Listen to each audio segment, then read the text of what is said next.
Okay, we're here with Superintendent Todd Hug in the Liberty Center Schools project building right now. Mr. Hug, when did this project all begin? Active construction began in the middle of April of this year. This is 2016. Obviously, we're standing here on August 17th of 2016, and you can see the amount of work that's been done. We're standing right here. This is the middle school gymnasium. This will house, obviously, all of the junior high events and practices. And this part over here is where the bleachers will be, and then this over here is where there will not be bleachers. Then there's locker room access here and here for 3 locker rooms. One's a large locker room, and the other 2 are smaller locker rooms. Okay, we've moved to the inside of the school building here from the gym. Mr. Hug, can you kind of tell us where we're at right now? Yeah, we're in the main foyer between the middle school gymnasium and the high school elementary wing. You can see this wall space here to my in front of me here. This will be where the columns from the 1954 gymnasium will be moved and will be hung actually on this wall, and that's part of the historical significance of our school district. And that was something that was planned early on in the development of the design. Over this way, behind us, is the main entrance for bus students. Our bus loop is on the north side. Bus will come in, they'll actually drop off door side right there, and every one of our bus students will come in through this hallway and be able to go flow into the auditoria prior to school starting, just like they do now. Hey Excellent. Jude, don't make it bad.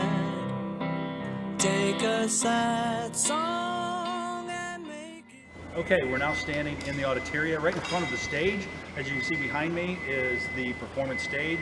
It's about 2.5 times larger than the stage area that we had in the little theater. This room itself, in which kids are going to be, obviously students will be dining for cafeteria, is about 1,000 square foot larger than our current cafeteria space. You can see to my left is a pocket where the pocket door, or the pocket for the storage of the paneled door will be. This area can be closed off at any time and incorporate about 100 or 120 seats for small performances.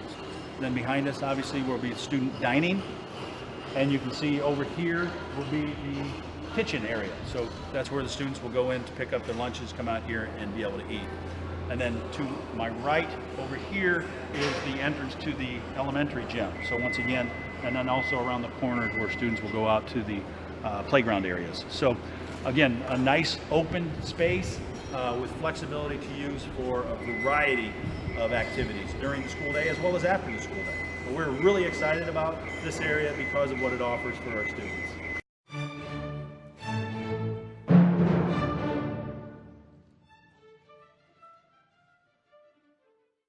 Relocated to another part of the building here. Mr. Hug, can you explain to us where we're at right now? We are in the main entrance to the entire building. This is where everybody will come in the morning that is not on a bus. Previously I showed you where the buses drop off. So we're standing right here in the hallway between the K-5 building on my left and the 612 offices on my right.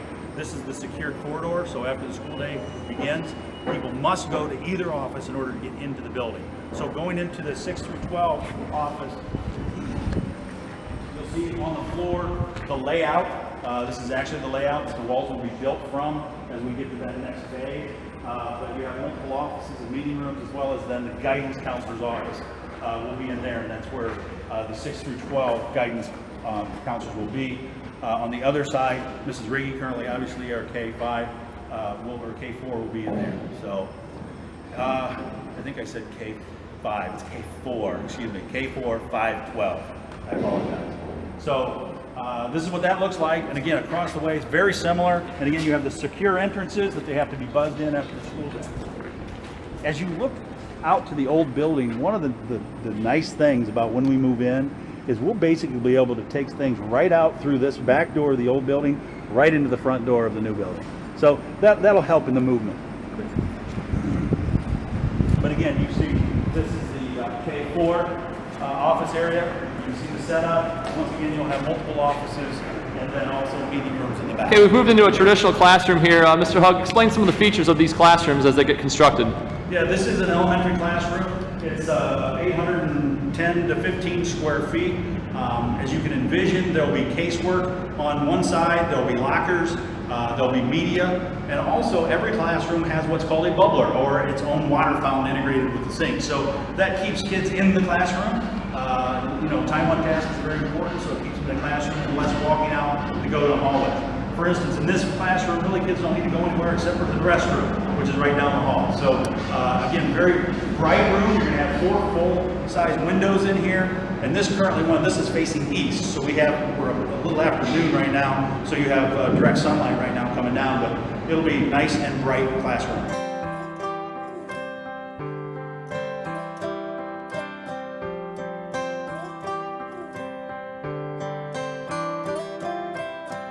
You know I'd fall apart without you.